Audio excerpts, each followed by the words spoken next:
Okay, so here we are. We've got ourselves a Titan attachment. Picked this thing up on Amazon. I can't exactly remember how much it was, but I needed something that I could attach to the tractor to allow me to get my hitch, my hook and everything attached, and my receiver and everything.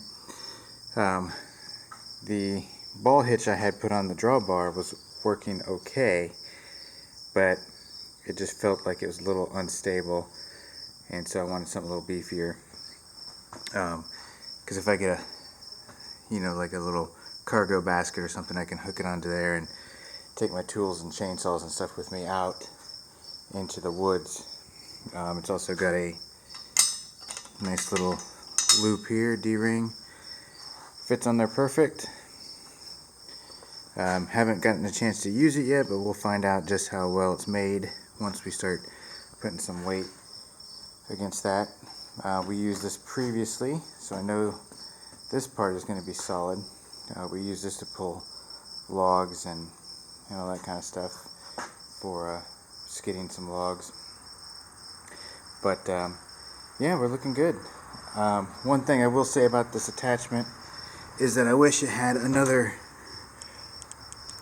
hitch pin port on the back, just to allow me to get rid of this 3 extra inches that's right here. Slide this further in to be able to hitch it, but it doesn't, so that's where we're at. This is where the old one sat, as you can see the worn area, which is about another inch in. So we'll have to see how that holds up, because with that it leaves a lot of slack. But we shall see. I just wanted to give you a little quick look here at this Titan attachment, and this is just kind of the bottom of the line one here, but it'll work for our purposes.